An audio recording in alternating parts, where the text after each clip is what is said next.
During the height of the Vietnam War, something sinister was falling from the sky. It wasn't bombs or bullets. It was something far more insidious, something that would poison the land, the people, and the future itself. The US military had unleashed a chemical weapon so devastating that its effects would echo through generations. Agent Orange, a herbicide that promised tactical advantage but delivered decades of suffering. This wasn't just warfare, this was herbicidal warfare, and the world would never be the same. The year was 1961. The dense jungles of Vietnam stretched endlessly, providing perfect cover for enemy forces. American troops found themselves fighting an invisible enemy in an impossible landscape. Traditional warfare wasn't working. The Viet Cong melted into the forest like ghosts. Supply lines ran through impenetrable green corridors. Something had to be done. The answer came not from the battlefield, but from the laboratory. Scientists had discovered that certain chemicals could strip away nature's camouflage entirely. They could make the jungle disappear. Operation Ranch Hand was born from desperation and scientific ambition. The concept was deceptively simple. If you can't see the enemy because of the trees, remove the trees. If they're growing food in hidden fields, destroy the crops. Chemical defoliation would level the playing field, literally. The military brass embraced the idea with enthusiasm. Here was a weapon that could reshape the very landscape of war. No more hiding, no more sanctuary, just bare earth and exposed targets. The operation began quietly in 1961, but it would grow into something monstrous. Over the next decade, more than 20 million gallons of herbicides would rain down on Vietnam, Cambodia, and Laos. The scale was unprecedented. Never before had chemical warfare been deployed so extensively, so systematically. This wasn't just about winning battles, it was about rewriting the rules of nature itself. Agent Orange became the star of this chemical arsenal, though it was far from alone. The military developed an entire rainbow of death. Agent Pink, Agent Green, Agent Purple, Agent White, Agent Blue. Each had its own chemical signature, its own particular brand of destruction. They were sometimes called Agent Orange 1, Agent Orange 2, Agent Orange 3, and Super Orange. The names were almost playful, masking the horror of what they actually did. These chemicals weren't manufactured in secret government facilities. They came from America's most respected corporations. Monsanto and Dow Chemical Company, household names, worked under license to produce these weapons of mass defoliation. Each company had different formulations, different strengths, different approaches to the same deadly goal. The business of war had become the business of chemistry. But Agent Orange was special. It contained something that made it far more dangerous than its colorful cousins: dioxin. Even in the 1960s, scientists knew dioxin was toxic. They knew it could cause serious health problems. They knew it was dangerous. But the enemy was using the jungle as cover, and that jungle had to go. The risks seemed acceptable when weighed against military necessity. Or so they told themselves. The application was industrial in scale. Massive C-123 transport aircraft, modified with spray equipment, would fly low over the Vietnamese countryside, releasing clouds of herbicide. The planes flew in formation, their toxic cargo spreading across the landscape like a chemical blanket. Soldiers on the ground called it rainbow missions because of the different colored agents being deployed. The irony was lost on no one. Rainbows were supposed to be beautiful. The effects were immediate and devastating. Within days, once lush forests began to wither. Leaves turned brown and fell. Entire ecosystems collapsed. The jungle that had sheltered the enemy for generations was dying before their eyes. From a military perspective, it was working exactly as planned. Visibility improved, supply routes were exposed, the enemy was forced into the open. But something else was happening. Something the planners hadn't fully considered. The chemicals weren't just killing plants, they were entering the food chain, the water supply, the very soil itself. Dioxin doesn't break down quickly, it accumulates. It persists. It spreads. What started as a tactical weapon was becoming an environmental catastrophe that would last for decades. The Vietnamese people found themselves caught in the crossfire of this chemical war. Their crops died. Their water became contaminated. Their children began showing signs of illness. Birth defects started appearing. Cancers developed. The chemical rain that was supposed to expose the enemy was poisoning everyone it touched. The jungle wasn't the only casualty. An entire population was being slowly poisoned. American servicemen weren't spared either. The troops who handled these chemicals, who flew the missions, who fought in the treated areas, were being exposed to the same toxic compounds. They waded through contaminated water, breathed contaminated air, ate contaminated food. The weapon designed to protect them was quietly killing them too. But this wouldn't become clear for years. The military kept detailed records of the spraying operations. They knew where every gallon went, when it was applied, how much was used. But they didn't keep records of the human cost. That would come later when the veterans started getting sick. When the Vietnamese children started being born with horrific deformities. When the true scope of the disaster became impossible to ignore. Operation Ranch Hand officially ended in 1971, but the damage was done. 5 million acres of Vietnam had been treated with herbicides. The country's agricultural system was in ruins. The forests were gone. The people were sick.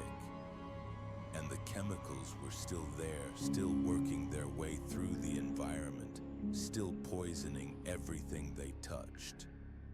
The program had achieved its immediate tactical goals.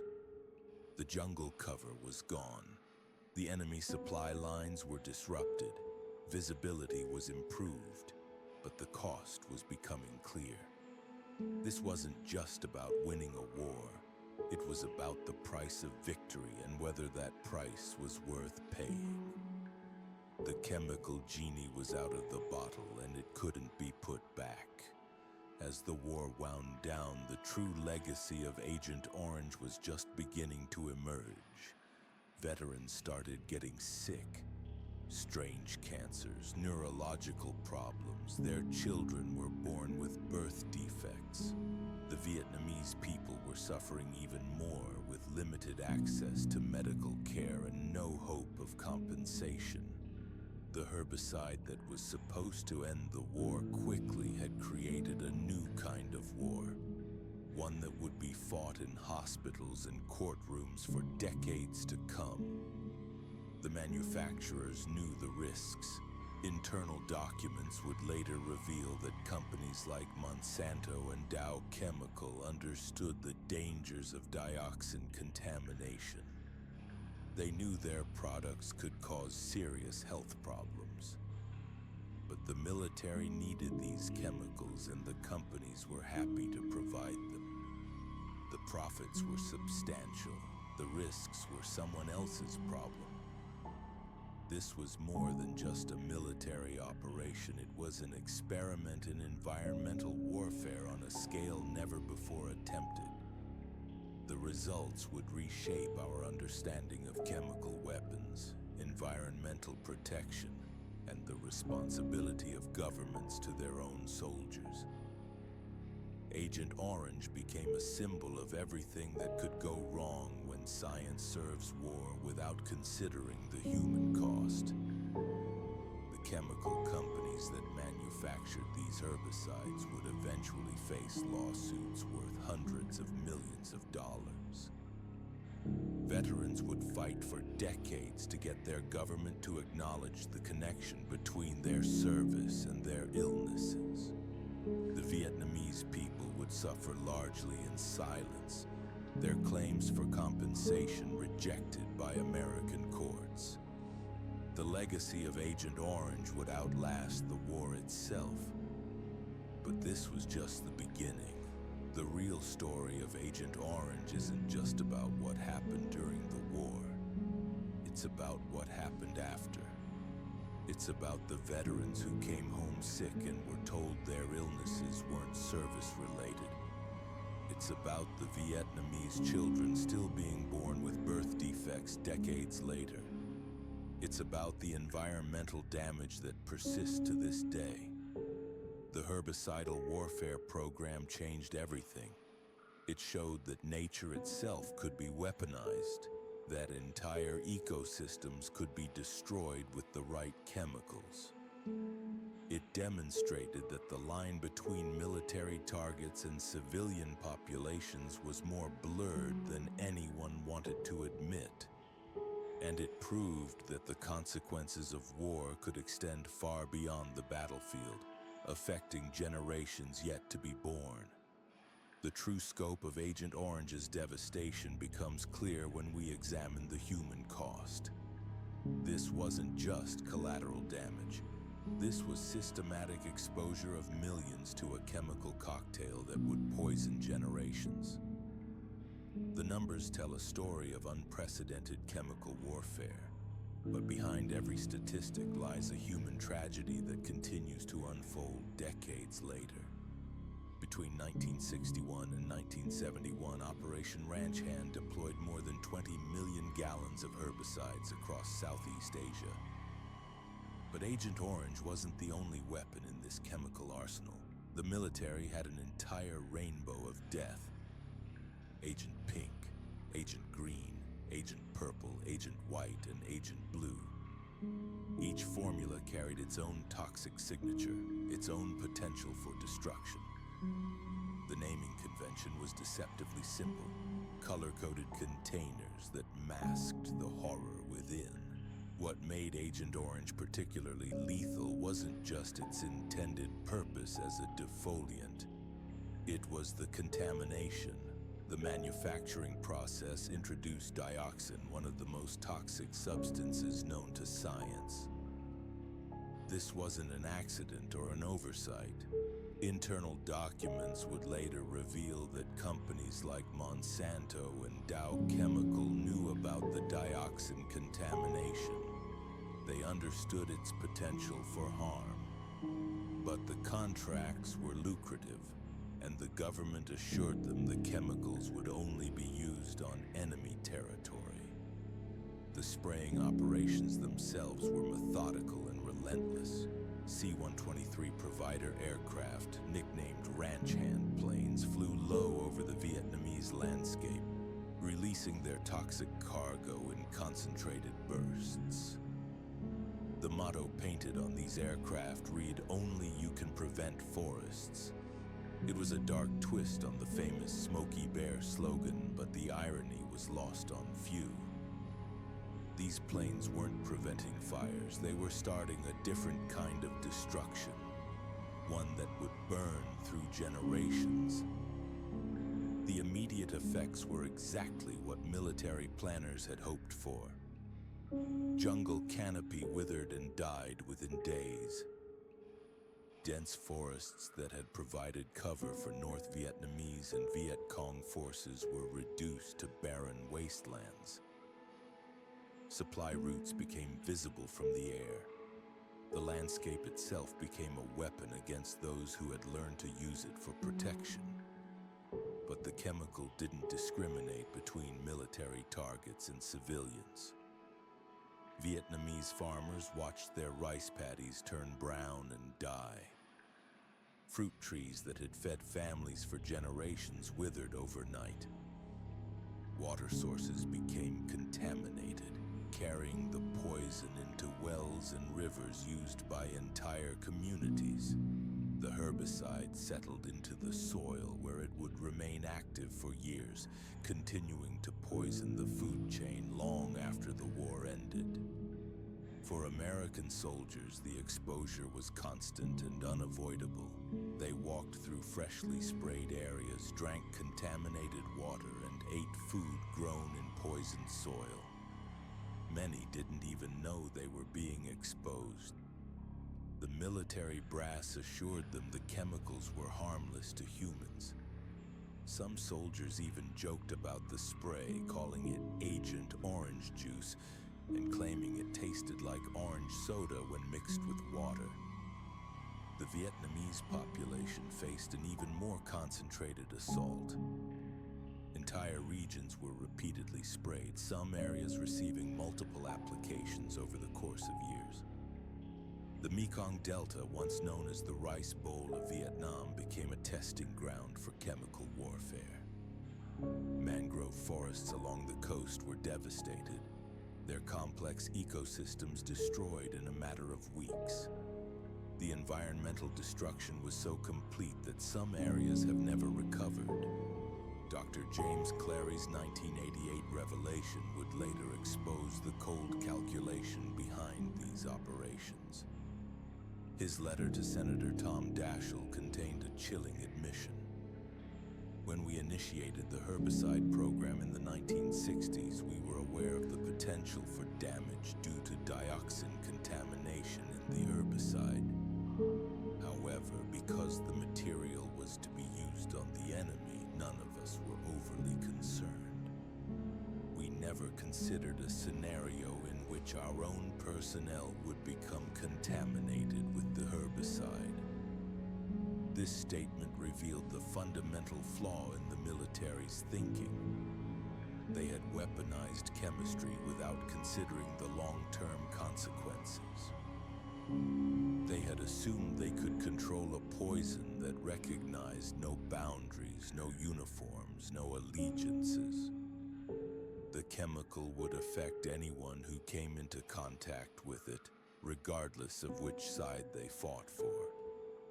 The health effects began appearing almost immediately, though they weren't initially connected to Agent Orange exposure. Vietnamese children began developing strange birth defects. Cleft palates, missing limbs, and severe neurological disorders became increasingly common in areas that had been heavily sprayed. American veterans started experiencing unusual cancers, skin disorders, and neurological problems. But the connection to Agent Orange wouldn't be officially acknowledged for decades. The Vietnamese government estimates that over 400,000 people were killed or maimed by Agent Orange exposure, with another 500,000 children born with birth defects. American veterans have filed hundreds of thousands of claims related to Agent Orange exposure, citing everything from diabetes and heart disease to rare cancers and neurological disorders. The true numbers may never be known, as the effects continue to manifest in new generations. The environmental impact was equally devastating. Entire ecosystems were destroyed, some permanently. The mangrove forests that once protected Vietnam's coastline from storms and erosion were reduced to dead zones. The loss of these natural barriers has contributed to increased flooding and coastal erosion that continues to this day. Biodiversity in affected areas plummeted, with some species disappearing entirely. The chemical also had unexpected effects on the war itself. While Agent Orange succeeded in removing jungle cover, it also created new challenges for American forces. The dead vegetation made movement difficult and provided new hiding places for enemy forces. The environmental destruction turned some previously neutral Vietnamese populations populations against the American presence as they watched their ancestral lands become uninhabitable. Perhaps most tragically, the effects of Agent Orange didn't end with the war. The chemical's legacy lives on in the DNA of those exposed, passed down through generations like a genetic curse. Children and grandchildren of exposed veterans and Vietnamese civilians continue to experience higher rates of birth defects, cancers, and developmental disorders. The poison that was meant to last only long enough to win a war has instead become a permanent part of the human genetic record. The corporate response to this unfolding tragedy was predictable. Companies like Monsanto and Dow Chemical initially denied any knowledge of the health risks, despite internal documents showing they were well aware of dioxin's toxicity. When forced to acknowledge the dangers, they claimed they were simply following government contracts and couldn't be held responsible for how their products were used. The legal battles that followed would drag on for decades, with victims fighting not just for compensation but for basic recognition of their suffering. This pattern of denial and deflection would become a template for how chemical companies handle environmental disasters. The Agent Orange playbook: deny the science, blame the government, delay compensation, and wait for victims to die, has been used countless times since. It's a strategy that prioritizes corporate profits over human lives, one that treats mass poisoning as simply another cost of doing business. The human cost of Operation Ranch Hand extends far beyond the battlefields of Vietnam. It represents a fundamental breach of trust between governments and their citizens, between corporations and the communities they serve. The decision to deploy Agent Orange wasn't just a military strategy, it was a moral choice that prioritized short-term tactical advantage over long-term human welfare. The consequences of that choice continue to reverberate through families, communities, and nations, a toxic legacy that serves as a permanent reminder of what happens when we weaponize nature itself. As the war machine ground on, the true scale of the damage began to reveal itself. But this wasn't just environmental destruction or battlefield casualties. Something far more sinister was emerging from the mists of war. The chemicals that had been sprayed with such devastating efficiency were about to exact a price that would span generations. The first signs appeared quietly. Veterans returning home began falling ill, not immediately, not dramatically, but slowly, persistently. A cancer here, a rash there, children born with defects that doctors couldn't explain. For years, these scattered cases seemed unrelated, random medical mysteries, but patterns began to emerge, patterns that pointed to a single terrifying conclusion. Agent Orange wasn't just a weapon of war, it was a weapon of time, a chemical time bomb that would detonate across decades, claiming victims long after the last helicopter had lifted off from Saigon. The dioxin contamination wasn't staying in the jungles of Vietnam, it was coming home. The chemical companies knew. Internal documents would later reveal that Monsanto, Dow Chemical, and others were aware of the toxic potential of dioxin contamination. They understood the risks. They had conducted studies. They had seen the data. But the contracts were lucrative. The government was demanding results, and the enemy was supposedly far away. What could go wrong? Everything. By the mid-1970s, the evidence was becoming impossible to ignore. Veterans were developing rare cancers at alarming rates: Hodgkin's disease, prostate cancer, leukemia. These weren't random occurrences, they were following a pattern that traced back to those who had served in areas where Agent Orange had been deployed most heavily. The birth defects were perhaps the most heartbreaking revelation. Children of veterans were being born with spina bifida, neural tube defects, and other serious congenital conditions. The poison wasn't just affecting those who had been directly exposed, it was reaching into the future, contaminating the next generation before they had even drawn their first breath. But the Veterans Administration wasn't listening. Claim after claim was denied. The official position was clear and unwavering. These health problems were not service-related. There was no connection between military service in Vietnam and the mounting medical evidence.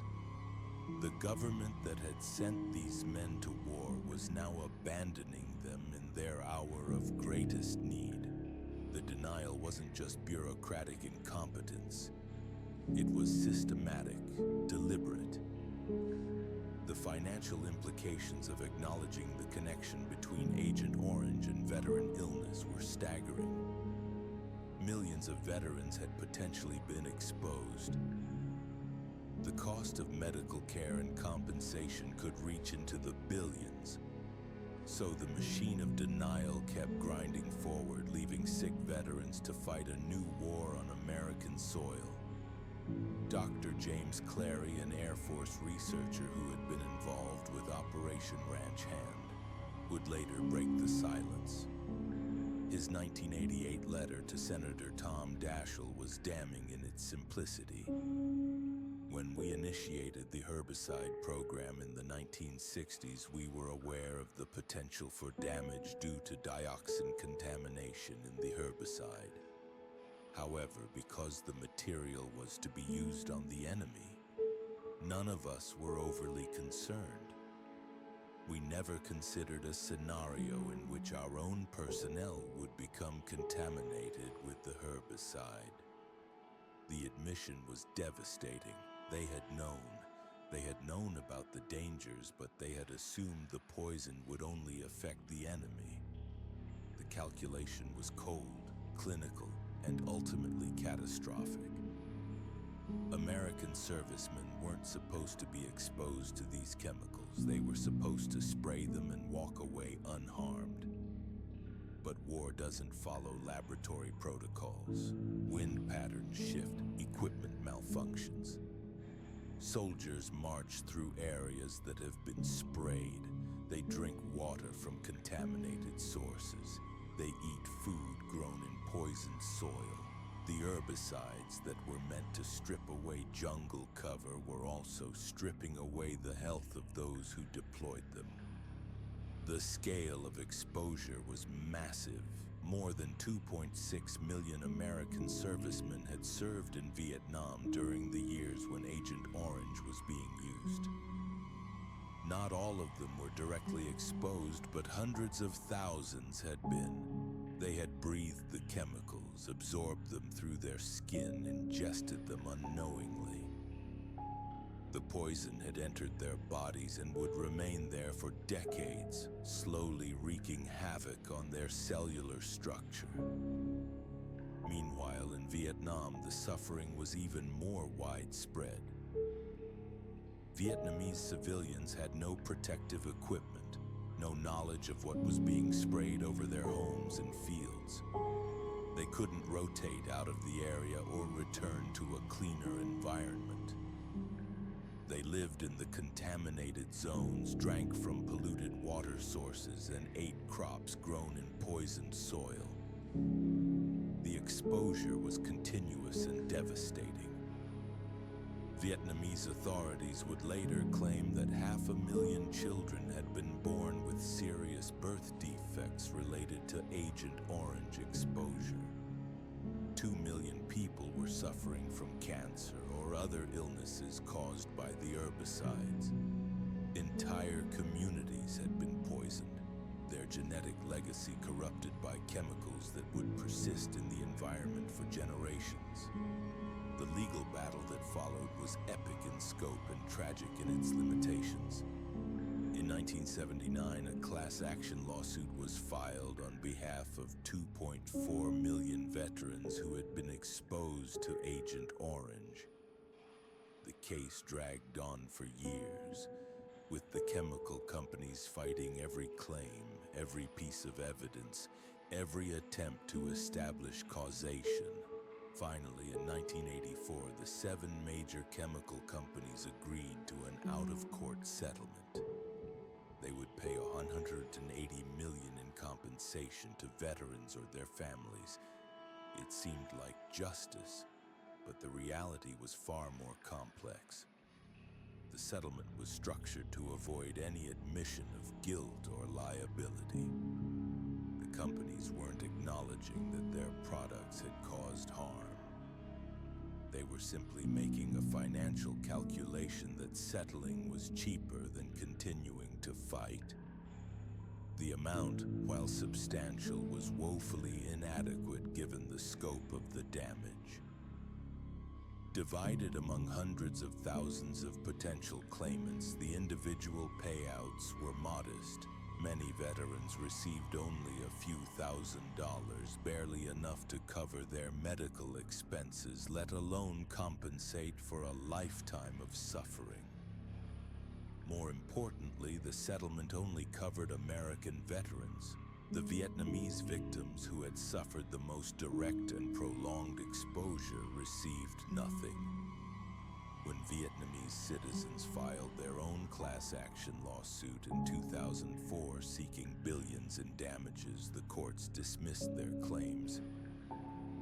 The same companies that had settled with American veterans successfully argued that their actions in Vietnam were protected by government immunity. The message was clear.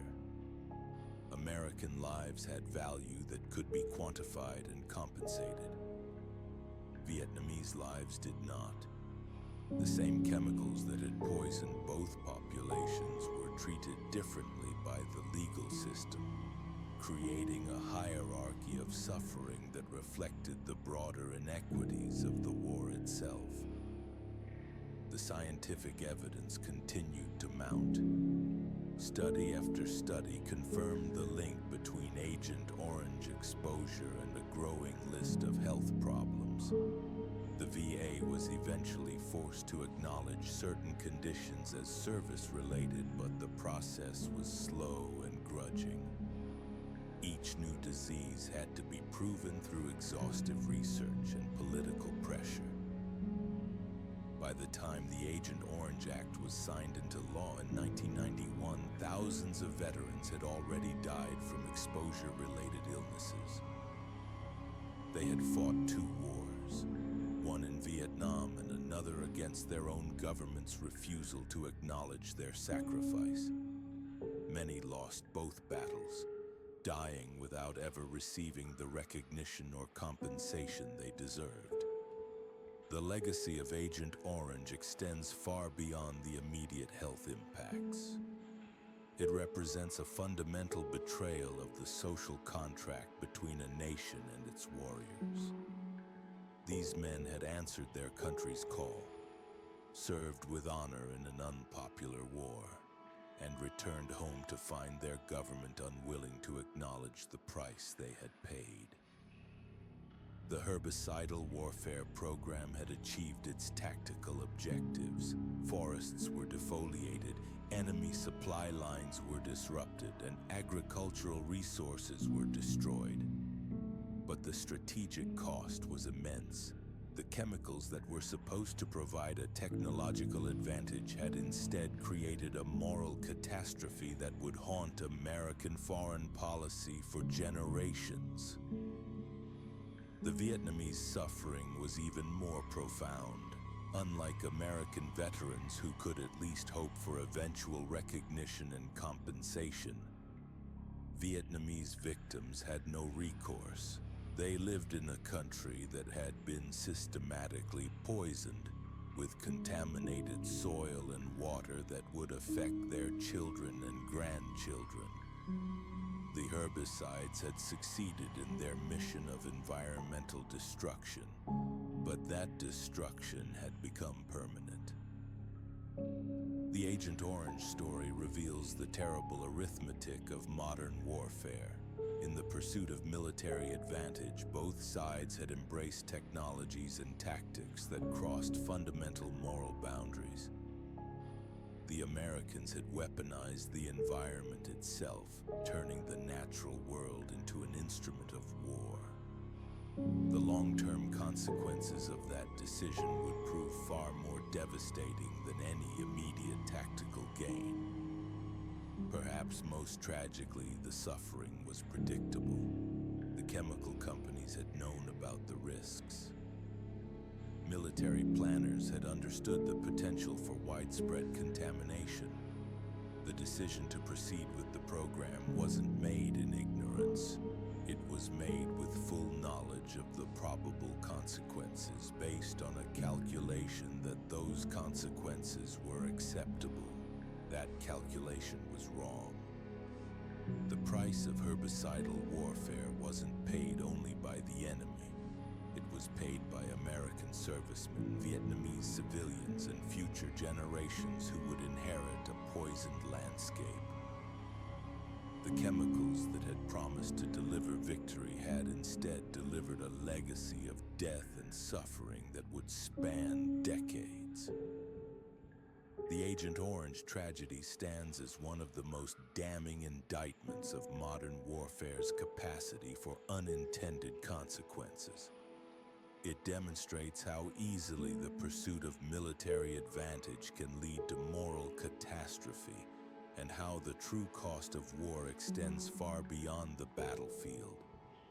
In trying to defeat an enemy through environmental destruction, America had poisoned itself and created wounds that would never fully heal. The human cost of this chemical warfare extended far beyond the immediate battlefield effects. As the years passed, a pattern emerged that would expose one of the most shameful chapters in American military history. Veterans returning from Vietnam began developing strange illnesses, cancers, and birth defects in their children at alarming rates. Yet when they sought help from the very government that had sent them to war, they were met with denial, bureaucratic stonewalling, and outright rejection. The Veterans Administration's response was swift and merciless.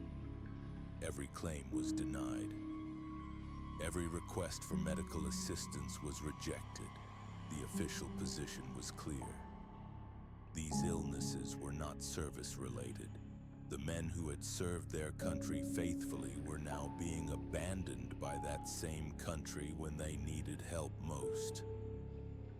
They were told their cancers were coincidental, their neurological problems were unrelated, and their children's birth defects were just bad luck.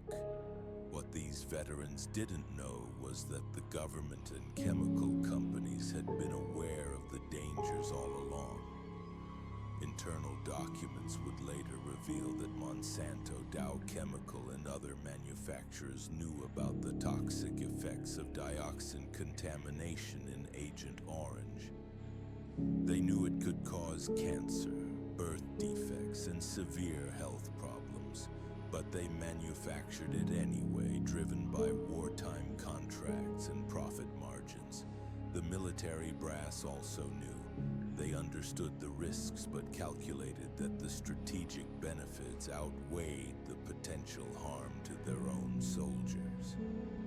After all, the chemicals were meant to be used against the enemy.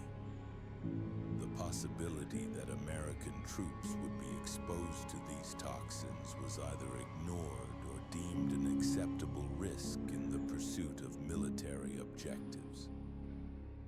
For the veterans, this betrayal cut deeper than any battlefield wound. They had survived the jungles of Vietnam, the constant threat of enemy fire, and the psychological trauma of war. only to discover that their own government had poisoned them and then refused to acknowledge it. Men who had been willing to die for their country were now being left to die by their country. The fight for recognition and compensation became a second war for these veterans. They organized, lobbied, and fought through the courts for years. Many died while waiting for justice. Others watched their children struggle with birth defects and developmental problems, knowing that their service had somehow caused this suffering. The psychological toll was immense, adding another layer of trauma to men who had already sacrificed so much. The legal battle stretched on for decades. In 1979, a class action lawsuit was filed on behalf of 2.4 million veterans exposed to Agent Orange. The case dragged through the courts for years, with the chemical companies fighting every step of the way. They employed teams of lawyers, expert witnesses, and public relations specialists to minimize their liability and cast doubt on the connection between their products and the veterans' illnesses. Finally, in 1984, the 7 major chemical companies agreed to an out-of-court settlement of $180 million. While this might sound substantial when divided among the millions of affected veterans and their families, it amounted to a few $1,000s per person. Many veterans felt this was inadequate compensation for lifelong health problems and the loss of loved ones. The settlement was also problematic because it prevented individual veterans from pursuing larger claims against the companies. Some veterans challenged the settlement, arguing that their lawyers had not adequately represented their interests. These legal challenges continued for years, with the final appeals being rejected by the Supreme Court in 1988. Meanwhile, the Vietnamese victims of Agent Orange faced an even more difficult battle. While American veterans eventually received some recognition and compensation, the Vietnamese people who had been exposed to these chemicals were ignored entirely. Estimates suggest that up to 4 million Vietnamese people were affected by Agent Orange, with hundreds of thousands suffering from cancers, birth defects, and other serious health problems. In 2004, a group of Vietnamese citizens filed their own class action lawsuit against the chemical companies, seeking billions in damages. Their case was even stronger than the veterans' case in many ways, as they had been civilian non-combatants who were directly targeted by the chemical spraying. However, their lawsuit was dismissed by a federal judge in 2005, and subsequent appeals were rejected. The dismissal of the Vietnamese lawsuit exposed the uncomfortable truth about American justice. While the government eventually acknowledged its responsibility to American veterans, it refused to accept any responsibility for the harm caused to Vietnamese civilians. This double standard revealed the extent to which nationality and politics influenced the administration of justice. The Agent Orange story also highlighted the dangerous relationship between government and corporate interests during wartime. The chemical companies that manufactured these herbicides were given broad immunity from prosecution under the guise of national security. They were essentially allowed to produce and sell products they knew were harmful, with the understanding that the government would protect them from liability.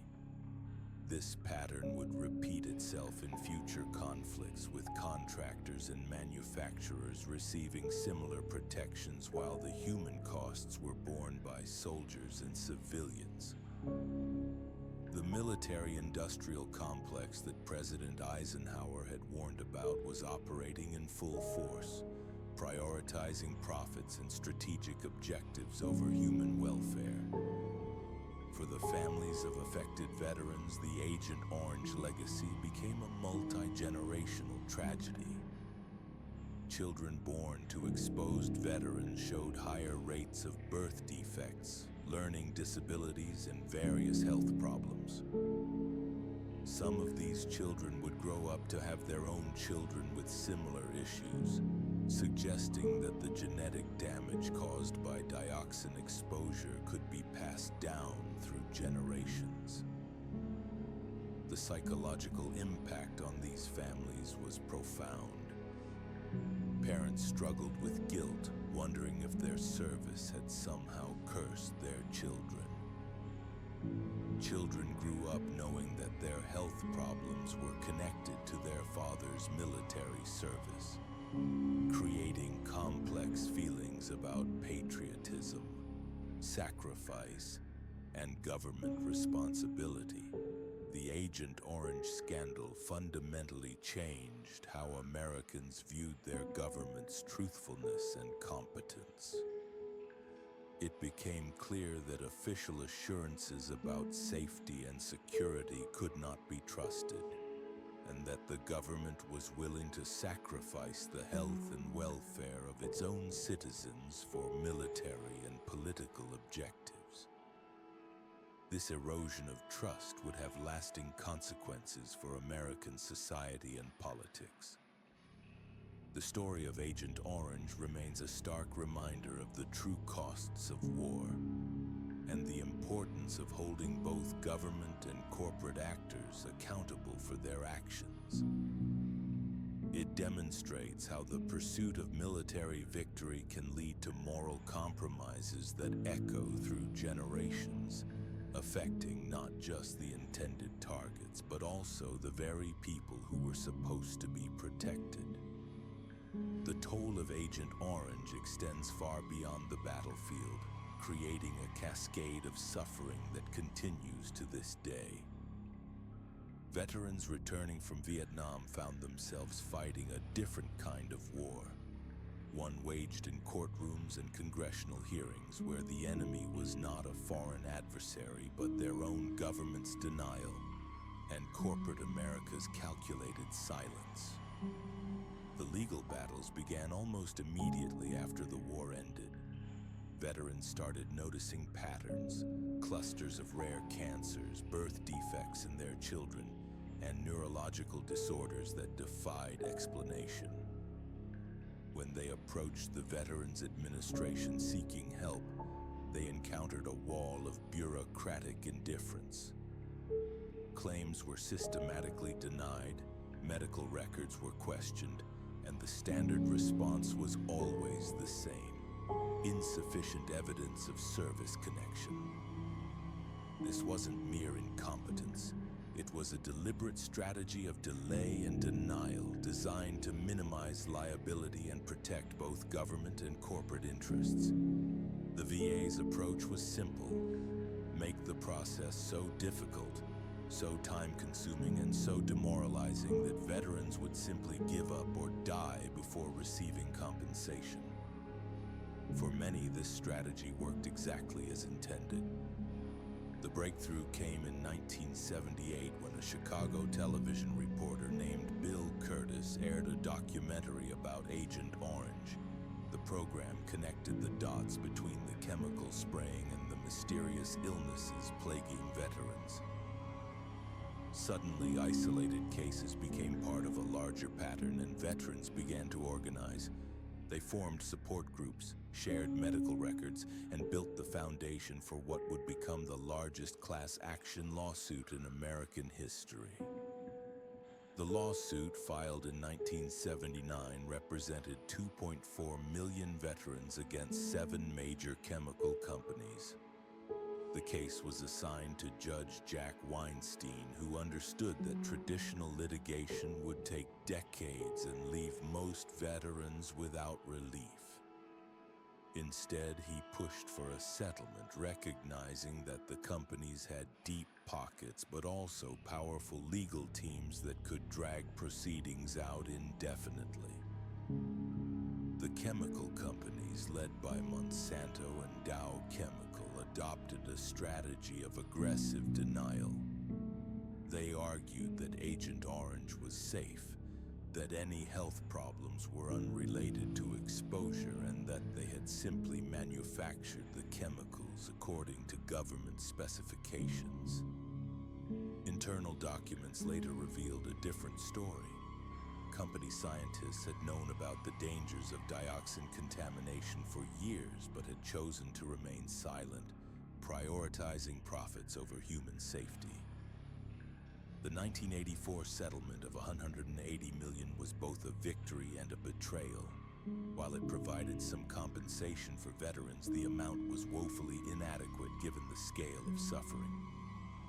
The settlement worked out to roughly $30,400 per veteran, a sum that barely covered medical expenses for serious illnesses, let alone compensated for lifelong disabilities or early death. More troubling was the settlement structure. The chemical companies admitted no wrongdoing, and the agreement included provisions that made it extremely difficult for veterans to pursue additional claims. The companies had essentially bought their way out of responsibility while leaving veterans with insufficient resources to address their ongoing health problems. The Vietnamese victims faced an even more challenging battle. Unlike American veterans, they had no legal standing in U.S. courts and no government advocacy. Their lawsuit, filed in 2004, sought to hold the same chemical companies accountable for the devastation in Vietnam.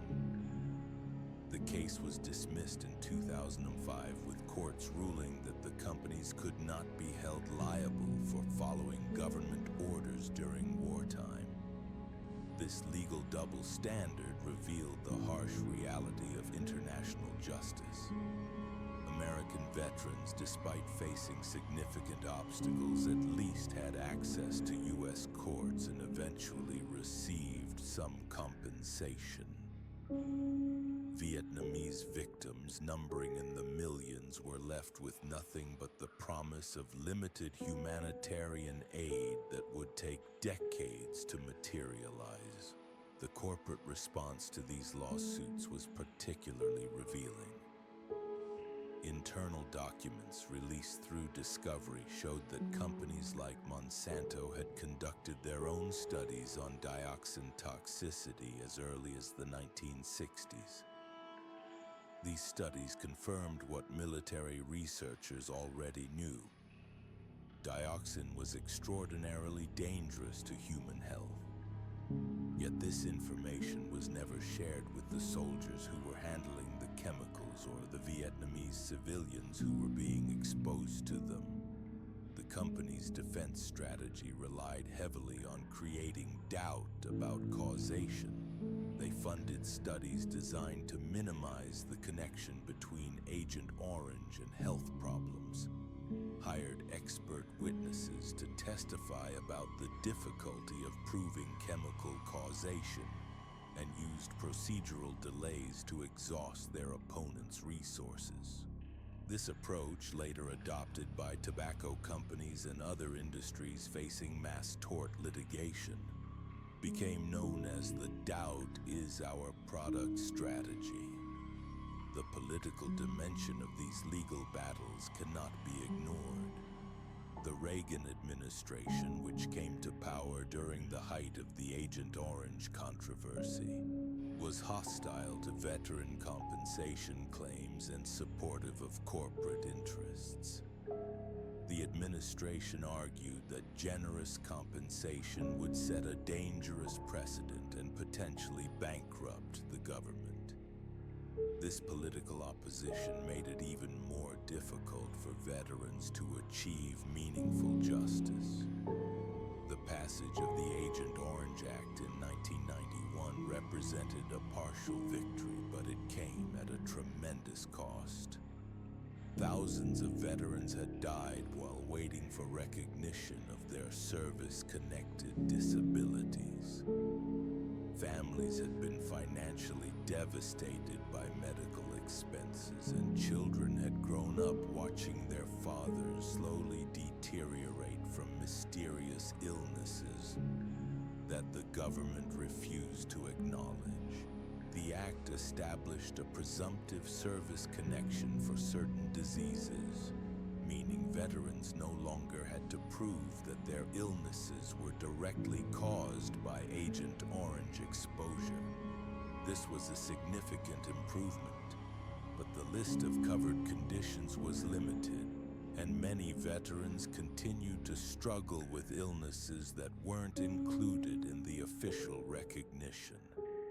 The international implications of these legal battles extended far beyond individual compensation.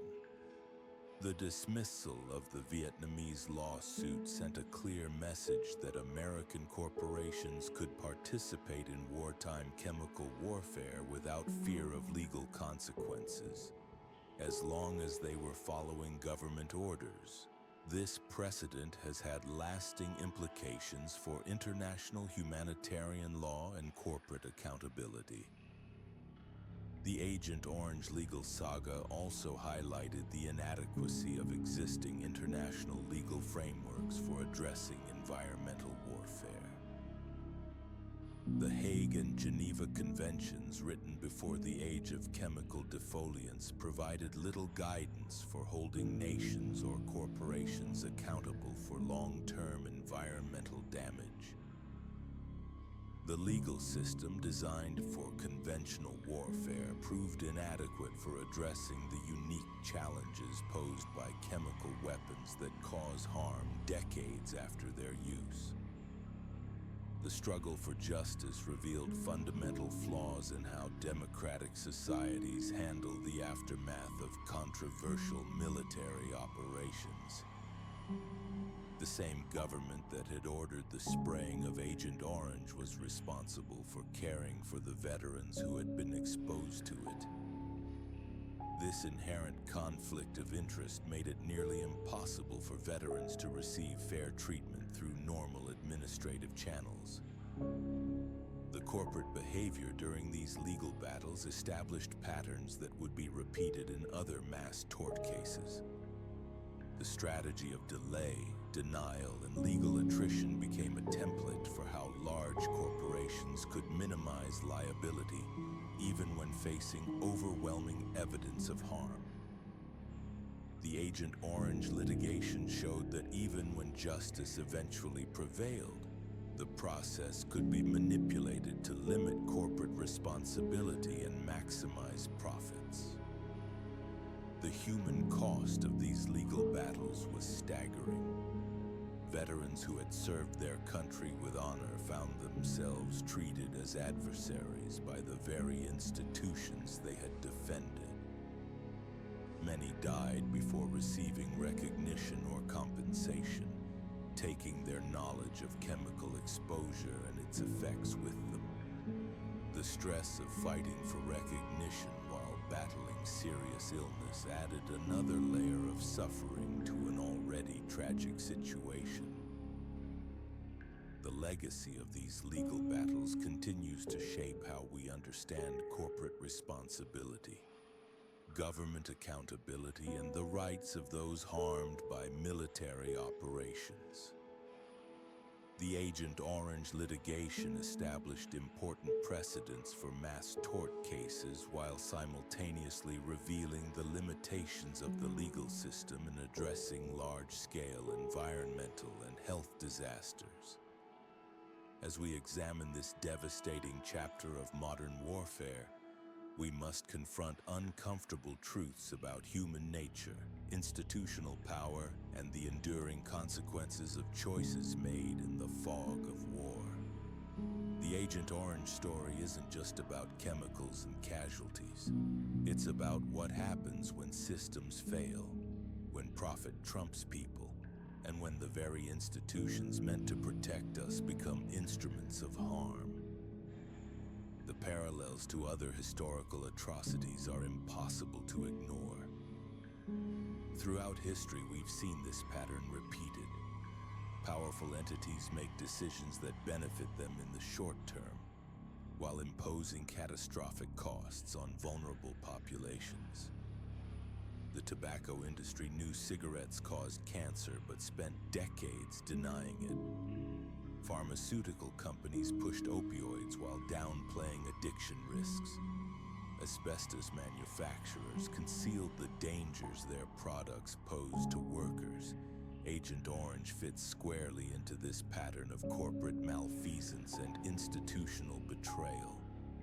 What makes this case particularly chilling is the calculated nature of the deception. Internal documents revealed that companies like Monsanto and Dow Chemical understood the toxicity of dioxin as early as the 1960s. They knew their products would cause cancer, birth defects, and neurological damage, yet they continued production, prioritizing wartime contracts over human welfare. The Air Force researchers' admission that they simply didn't care about enemy casualties exposes a moral blindness that should horrify any civilized society. The betrayal extended beyond corporate boardrooms into the highest levels of government. Military leaders who sent soldiers into contaminated zones without proper protection. Pentagon officials who classified damaging studies. Veterans Affairs bureaucrats who systematically denied claims they knew were legitimate. At every level, the system chose institutional preservation over individual justice. This wasn't incompetence. It was a deliberate strategy to avoid accountability. By creating layers of plausible deniability, by classifying inconvenient research, by stonewalling victims through bureaucratic maze, the responsible parties hoped to outlast their critics. Many succeeded.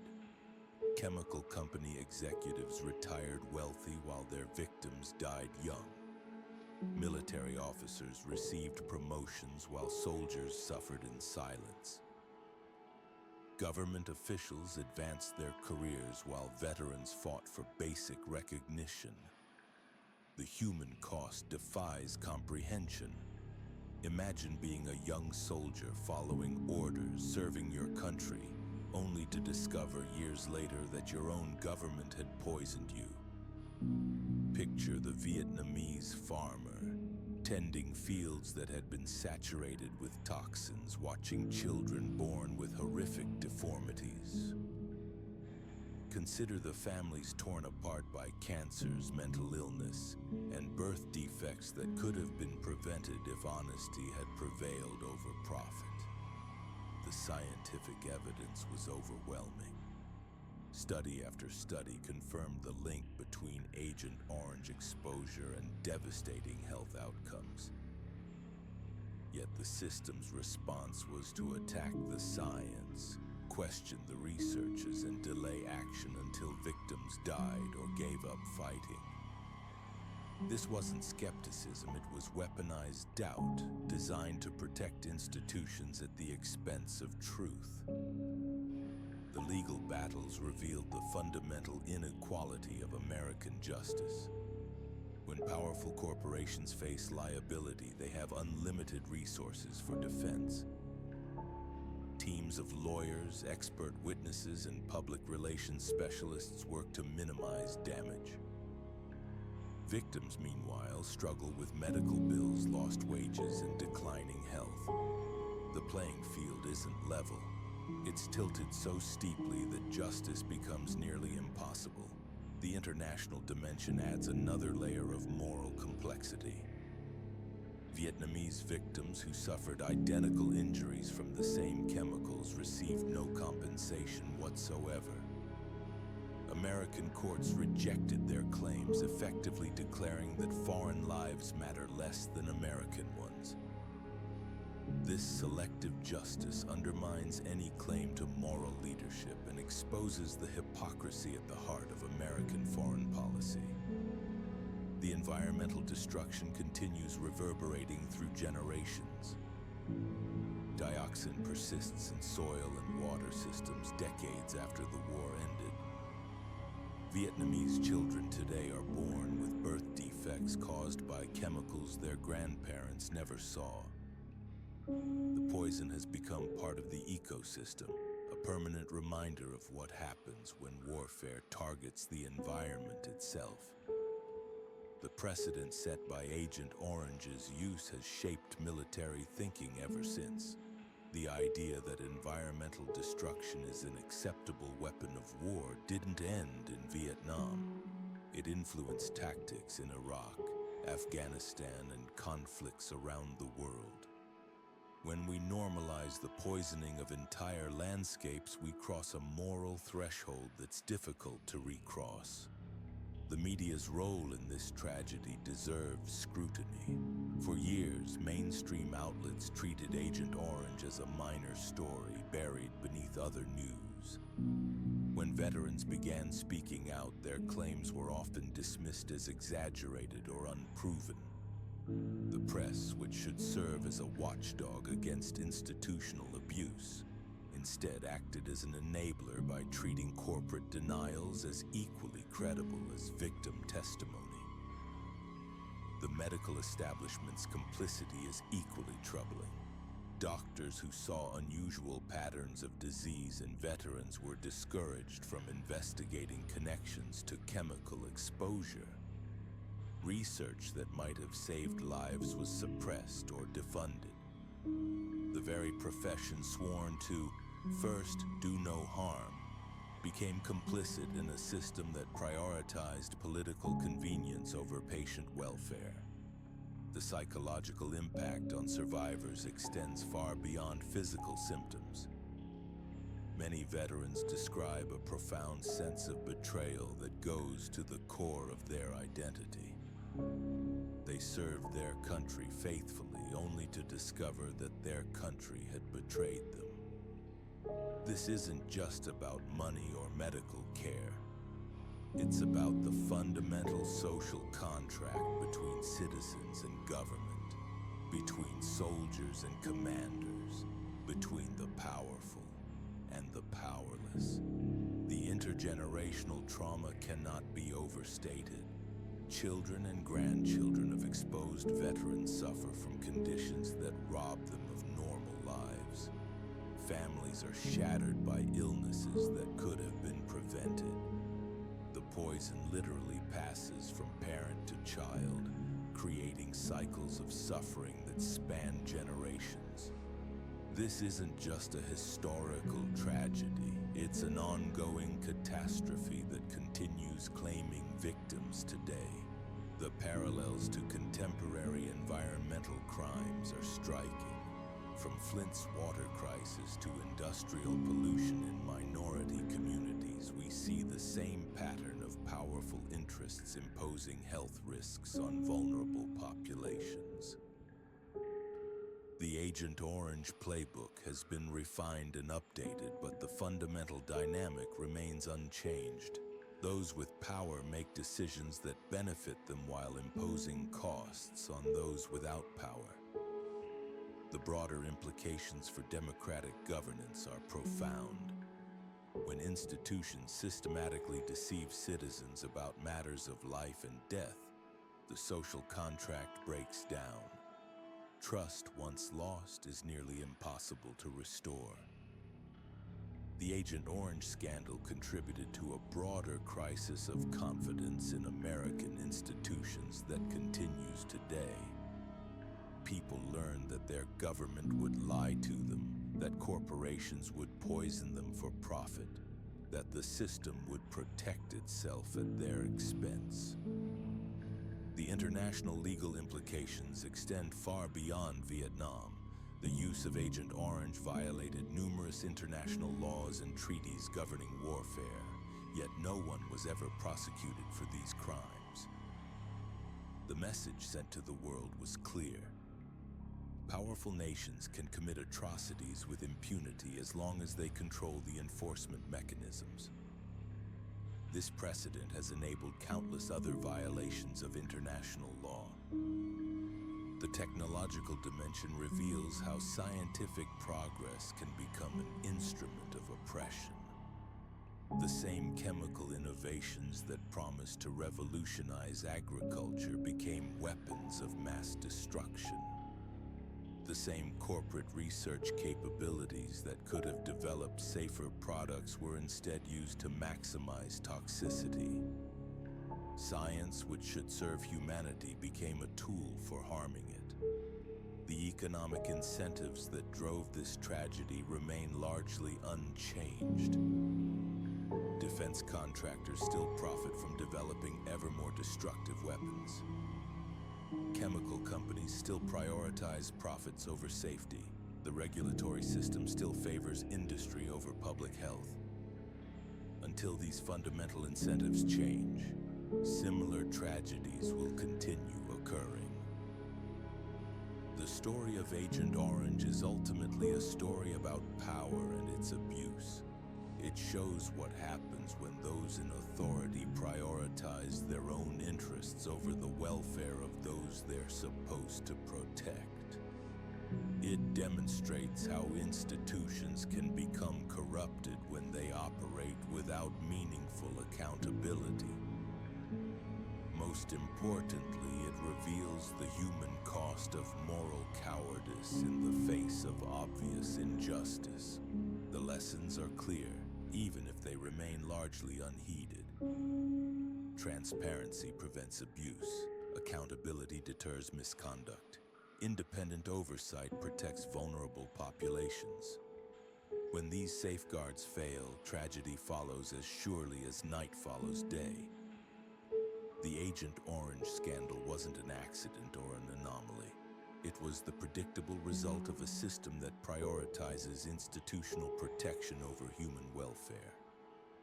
As we reflect on this dark chapter, we must ask ourselves what we've learned and how we've changed. Have we created better systems for protecting whistleblowers? Have we strengthened oversight of military contractors? Have we improved care for veterans? Have we held anyone accountable for this massive failure of leadership and ethics? The uncomfortable truth is that many of the same dynamics that enabled the Agent Orange tragedy continue operating today. The same revolving door between government and industry. The same culture of secrecy and denial. The same tendency to prioritize institutional interests over individual rights. Until we address these underlying problems, we remain vulnerable to similar betrayals. The Agent Orange story serves as a permanent reminder that freedom requires vigilance, that democracy demands accountability, and that justice delayed is often justice denied. It shows us the price of complacency and the cost of allowing power to operate without meaningful constraints. Most importantly, it demonstrates that ordinary people, when they organize and persist, can eventually force even the most powerful institutions to acknowledge the truth. The fight for justice continues. Veterans still battle for recognition and compensation. Vietnamese victims still seek acknowledgement of their suffering. Families still struggle with the ongoing effects of decisions made decades ago. Their persistence in the face of overwhelming odds provides hope that truth, however long delayed, can eventually prevail over power. The Agent Orange legacy reminds us that the choices we make today will echo through generations. The chemicals we approve, the weapons we develop, the wars we fight, the lies we tell will all have consequences that extend far beyond our own lifetimes. We have a moral obligation to consider these long-term effects and to choose courage over convenience, truth over comfort, justice over expediency. As we reach the end of this examination of Agent Orange and its devastating legacy, it becomes clear that this story represents far more than a single chapter in military history. It stands as a stark reminder of what happens when the pursuit of strategic advantage overrides fundamental human decency and environmental stewardship. The consequences of Operation Ranch Hand continue to reverberate through generations, serving as a cautionary tale about the dangers of unchecked power, corporate greed, and the militarization of science.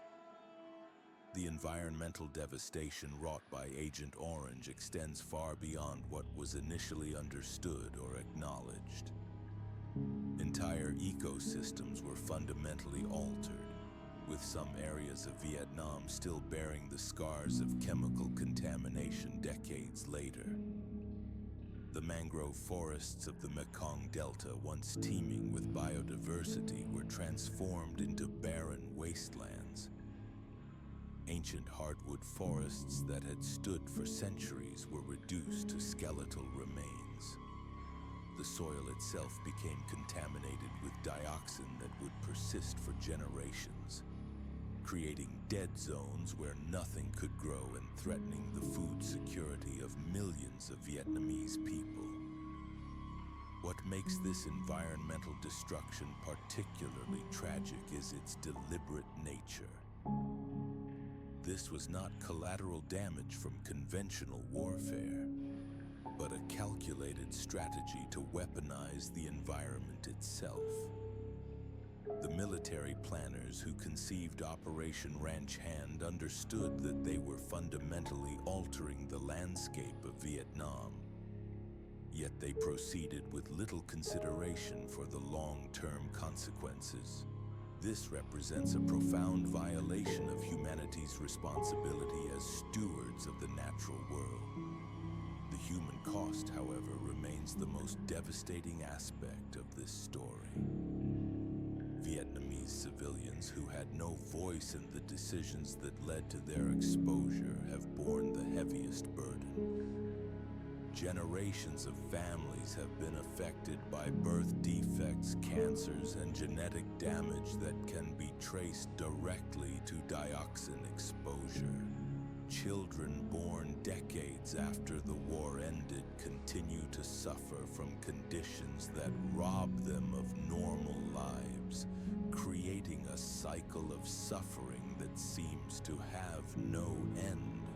The betrayal of American veterans adds another layer of tragedy to this narrative. These men and women served their country with honor, trusting that their government would protect them from unnecessary harm. Instead, they were exposed to deadly chemicals while being told these substances were safe.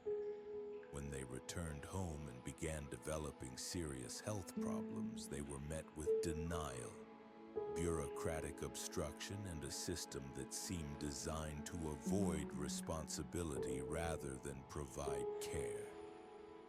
The legal battles that followed reveal the depths of corporate and governmental complicity in this tragedy. Companies like Monsanto and Dow Chemical possessed internal documents showing they knew about the dangers of dioxin contamination. Yet they continued production and actively concealed this information from both the military and the public. Government officials, when confronted with evidence of health problems, chose denial and obfuscation over transparency and accountability. This pattern of behavior reflects a broader systemic failure that extends beyond any single administration or corporate entity. It represents a culture where short-term strategic gains are prioritized over long-term human welfare, where the powerful can externalize the costs of their decisions onto the powerless, and where accountability becomes something to be avoided rather than embraced. The international dimensions of this injustice cannot be overlooked. While American veterans eventually received some recognition and compensation for their suffering, Vietnamese victims have been largely ignored by the very government that poisoned them. This disparity reveals uncomfortable truths about how different lives are valued in the international system, and how justice often depends more on political power than moral right. The scientific community's role in this tragedy also deserves scrutiny. The development of Agent Orange and other herbicides represented a perversion of scientific knowledge, turning tools that could have been used to enhance agricultural productivity into weapons of environmental destruction. This misuse of science serves as a reminder that knowledge without ethical constraints can become deeply destructive. Yet within this dark narrative, there are also stories of resilience and hope. Vietnamese communities have worked tirelessly to restore damaged landscapes and adapt to environmental challenges. American veterans have organized to demand recognition and support for their fellow service members. Scientists have dedicated their careers to understanding and treating the health effects of dioxin exposure.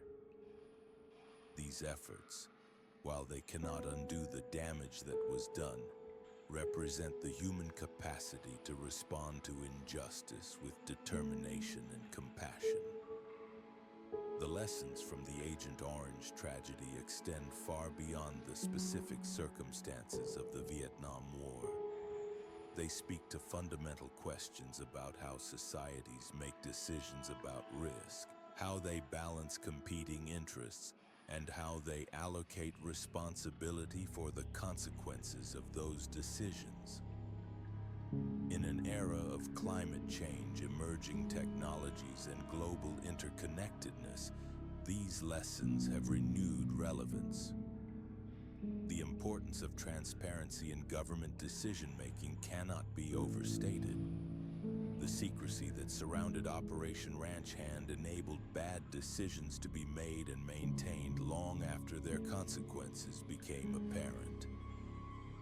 Democratic societies require informed public debate about policies that affect human health and environmental well-being. This is impossible when crucial information is hidden from public view. Corporate accountability represents another crucial lesson from this tragedy. The behavior of chemical companies during the Agent Orange era demonstrates what happens when profit motives are allowed to override public health concerns.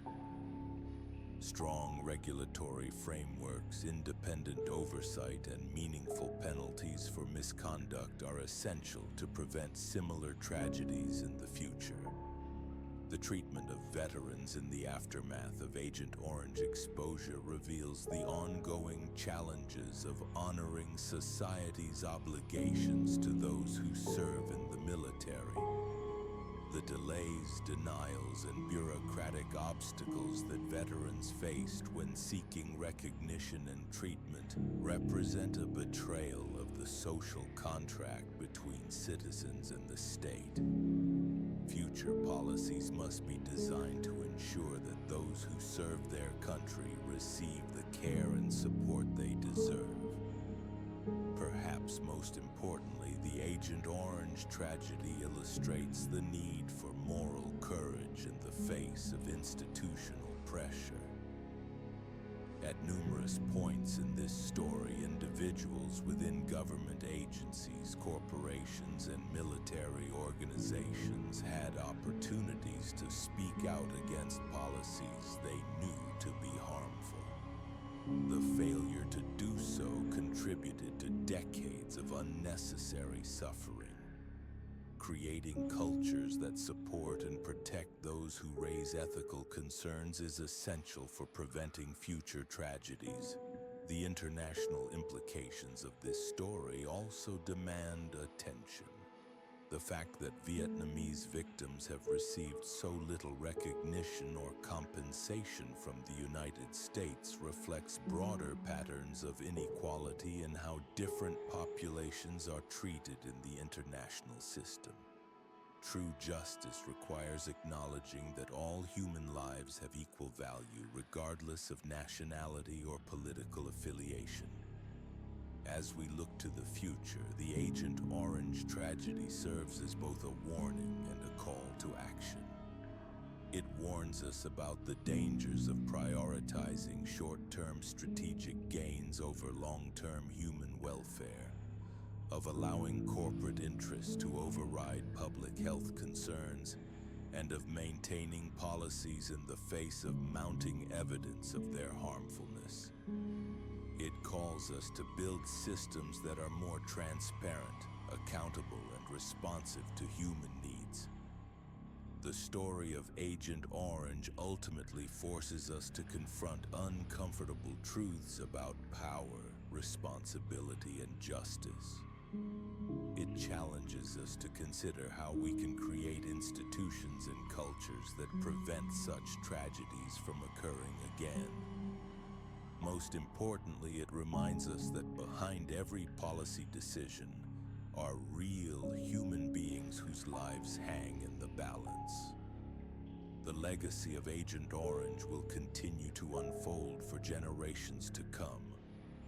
Children yet to be born may still bear the genetic consequences of decisions made decades ago.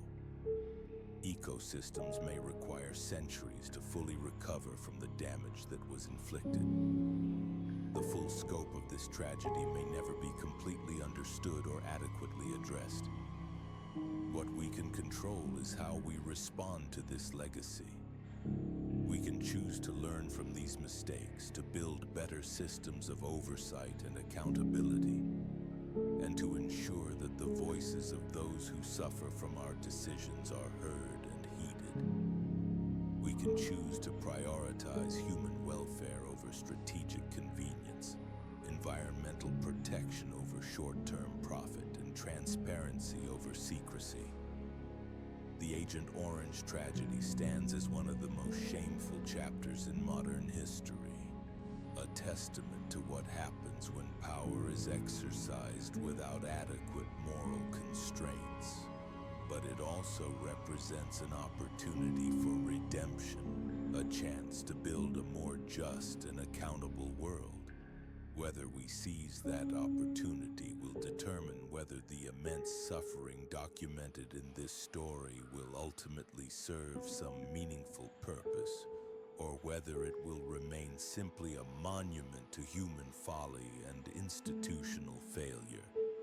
The Agent Orange tragedy stands as one of the most devastating examples of environmental warfare in human history, its consequences rippling through generations long after the last helicopter left Saigon. What began as a military strategy to strip away jungle cover became a catastrophic assault on the very fabric of life itself, poisoning an entire ecosystem and condemning millions to suffer the consequences of decisions made in boardrooms and war rooms thousands of miles away. The lessons from this dark chapter are clear and urgent. We witnessed how corporate greed and military expediency can override basic human decency, how scientific knowledge can be weaponized while its warnings are silenced, and how the most vulnerable populations bear the heaviest burden of powerful institutions' failures. The systematic denial of responsibility by chemical companies and government officials reveals a moral bankruptcy that should never be forgotten or repeated.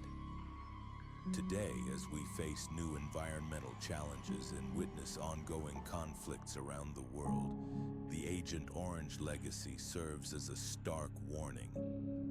It reminds us that the true cost of war extends far beyond battlefields, that environmental destruction is ultimately human destruction, and that those who profit from such devastation must be held accountable for their actions. The children still being born with birth defects in Vietnam, the veterans who continue to battle cancer and neurological disorders, the contaminated landscapes that may never fully recover. These are the enduring testimonies to what happens when profit margins matter more than human lives. Their suffering demands that we remember, that we learn, and that we never allow such unconscionable acts to be repeated. Agent Orange was not just a weapon of war, it was a crime against humanity and nature itself. Only by acknowledging this truth can we hope to build a future where such tragedies become impossible, where corporate accountability is real, and where the protection of human life and environmental health takes precedence over all other considerations.